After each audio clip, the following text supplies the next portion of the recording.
Assalamualaikum warahmatullahi wabarakatuh. Perkenalkan, nama saya Wafdelina Azkia, NPM 19630887, kelas 4B Rek Pagi Banjarmasin. Di sini saya ingin menjelaskan tugas UAS Project Data Diri. Nah, di sini kita buka terlebih dahulu. Di sini kita akan membuat tugas yang nomor 3 ini, yaitu ubah array data diri yang lama dengan data diri NPM, tanggal lahir, bulan, tahun Anda. Ulangi langkah ke-1 ke-2. Jadi kita akan membuat seperti ini, nomor 1 nomor 2 cuman diganti dengan NPM, tanggal lahir, bulan, tahun saya. Nah, di sini kita buka terlebih dahulu projectnya. Nah, di sini kita menggunakan yaitu sequential dan binary. Nah, jadi di sini kita menggunakan sequential search sama binary search. Nah, di sini sudah saya ubah terlebih dahulu. Sudah saya ubah di sini menggunakan NPM, nama NPM, tanggal lahir, bulan, tahun lahir saya 1963088707082000. Nah, jadi ini sequential search-nya menggunakan tanggal lahir dan NPM. Binary juga seperti itu, menggunakan NPM dan tanggal lahir. Nah, jadi di sini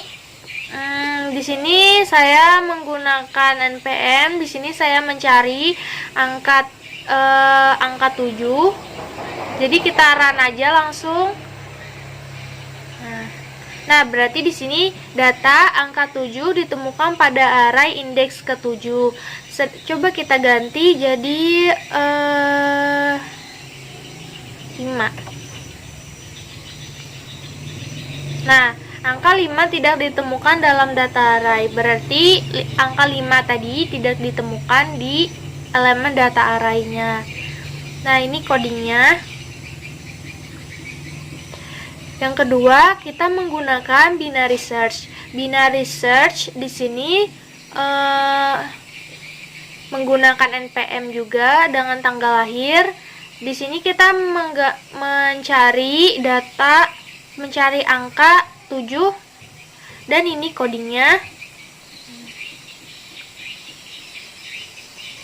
Nah, jadi langsung saja kita run. Nah, angka 7 data berada di indeks ke-9. Jadi angka 7 ini berada di indeks ke-9. Kita cari angka 5 apakah ada. Nah, angka 5 tidak ditemukan dalam data array, berarti dia tidak ada di dalam data array. Nah, ini coding tadi. Setelah itu, yang nomor 2-nya kita membuat metode selection sort dan metode bubble sort, yaitu mengurutkan dari yang terkecil hingga yang terbesar dan dari yang terbesar hingga terkecil. Nah, seperti itu kita menggunakan selection sort sama bubble sort. Di sini selection sort-nya juga sama. Di sini saya menggunakan NPM saya dengan tanggal lahir, bulan, tahun lahir saya. Yaitu di sini kita mencoba mengurutkan dari yang terkecil hingga terbesar. Jadi langsung saja kita run. Nah, jadi kalau setelah kita run, nanti keluarnya akan seperti ini, dari angka yang terkecil yang ada di data array tadi sampai hingga yang angka terbesar. Jadi di sini 0, 1, 2, 3, 6, 7, 7, 8, 9. Nah, seperti itu. Ini codingnya. Selanjutnya kita membuat bubble sort, yaitu mengurutkan angka dari terbesar hingga yang terkecil. Sama seperti sebelumnya, bubble sort ini saya menggunakan NPM, tanggal lahir, dan bulan lahir dan tahun lahir saya. Ini di elemen data array-nya. Jadi di sini untuk mengurutkan terbesar hingga terkecil. Jadi langsung saja kita run. Nah, jadi kalau sudah seperti ini, di run ini hasilnya akan seperti ini. Dia akan membaca dari urutan ke besar hingga terkecil. Jadi 9, 8, 7, 6, 3, 2, 1, dan 0. Seterusnya seperti itu. Nah, ini codingnya. Codingnya seperti ini. Nah, di sini saya ingin menjelaskan lagi tentang data array yang saya buat dari sequential sort, binary sort, collection sort, dengan bubble sort. Di sini sudah saya buat di file dokumen Word. Jadi di sini yang pertama saya jelaskan terlebih dahulu yaitu sequential search, yaitu proses membandingkan setiap elemen array dari awal sampai akhir secara berurutan sampai elemen dicari ditemukan. Nah, yang ini coding sequential search. Jadi di baris ke 11 ini, yaitu di sini nih import Java-nya fungsinya untuk merupakan coding untuk memasukkan paket scanner. Jadi untuk agar kita bisa memasukkan angka tanpa harus merubah coding. Jadi fungsi import Java until scanner tadi sebagai untuk memasukkan paket scanner. Nah, setelah itu kita langsung ke 19 ini ada in data 1993 0887 07 08 2000. Nah, ini npm tadi kan dengan tanggal lahir saya. Jadi fungsinya itu tipe data yang dipakai untuk menampung angka bulat positif maupun negatif, yaitu elemen data array. Nah, yang ini elemen data array. Selanjutnya angka baris 20 itu elemen kunci yang akan kita cari. Nah, di sini elemen kunci yang akan kita cari. Misalnya kita mencari 5, berarti nah, misalnya dia ada di dalam data array-nya, berarti nanti akan muncul ke indeks berapa. Tapi kalau dia tidak ada di dalam elemen data array-nya, dia akan muncul seperti ini. Nah, angka 5 tidak ditemukan dalam data array, seperti itu. Nah, selanjutnya ada di baris ke-24 selanjutnya. Ke-24 yaitu for i data length. Nah, yaitu fungsinya gunanya untuk mengulang satu pertanyaan sebanyak yang kita mau. Selanjutnya ada ke baris 25 ada if data i cari, yaitu gunanya untuk mengulang yang baris ke-25 suatu kondisi hanya bernilai true false saja. Kita bisa gunakan operator relasi dan logika di sini. Nah, jadi itu fungsi yang dari baris 25. Selanjutnya kita ada baris 30, 31 yang di sini 30, 31 ada if ditemukan sistem out print data angka cari ditemukan array pada ke. Nah, seperti itu. Jadi fungsinya itu menggunakan if, jika pilihan yang kita pilih sesuai maka perintah if akan dijalankan. Kalau yang ke baris 33 sama 34 itu menggunakan else, sistem out print angka, yaitu menggunakan else, dan sebaliknya jika pilihan yang dipilih tidak sesuai maka perintah else yang akan dijalankan.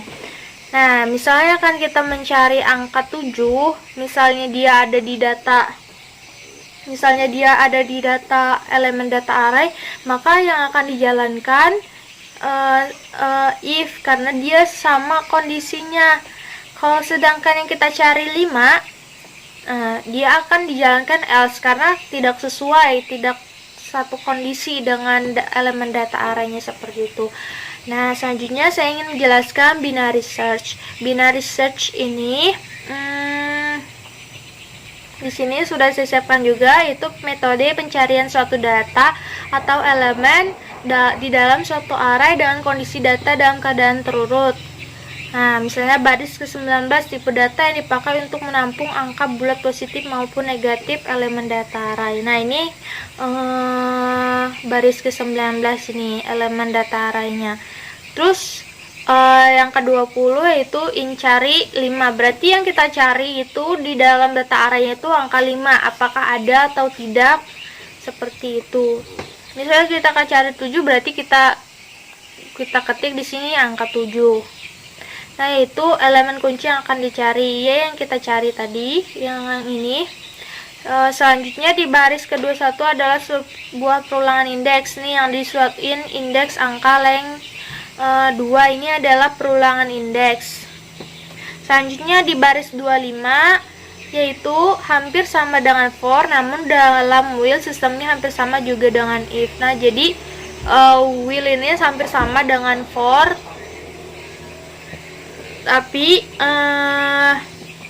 sistemnya hampir sama juga dengan if.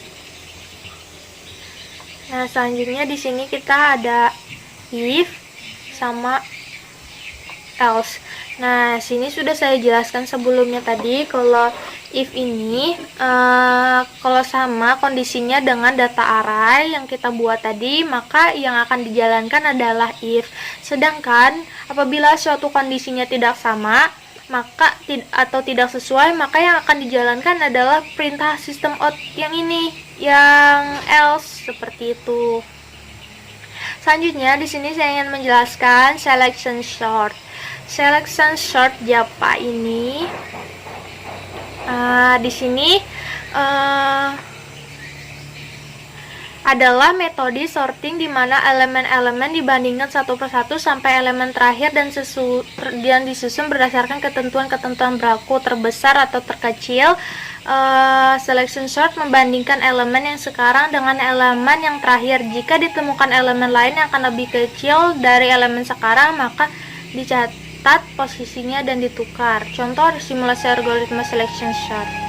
Nah, jadi selection sort ini dia mengurutkan data dari yang terkecil hingga yang terbesar seperti ini. Nah, ini ke baris ke-19 ini yaitu elemen datanya yang akan kita urutkan. Jadi untuk baris ke-22-23 gunanya untuk mengulang satu pertanyaan sebanyak yang kita mau. Nah, ini 22-23 perulangan untuk for. Sedangkan yang baris 32 yang ini 31, 32 yang ini adalah sistem keluarannya untuk kita jalankan. Nah, untuk seperti ini untuk mengurutkan data yang elemen data array yang di atas yang ini tadi, seperti itu. Selanjutnya saya ingin menjelaskan bubble sort. Nah, bubble sort ini yaitu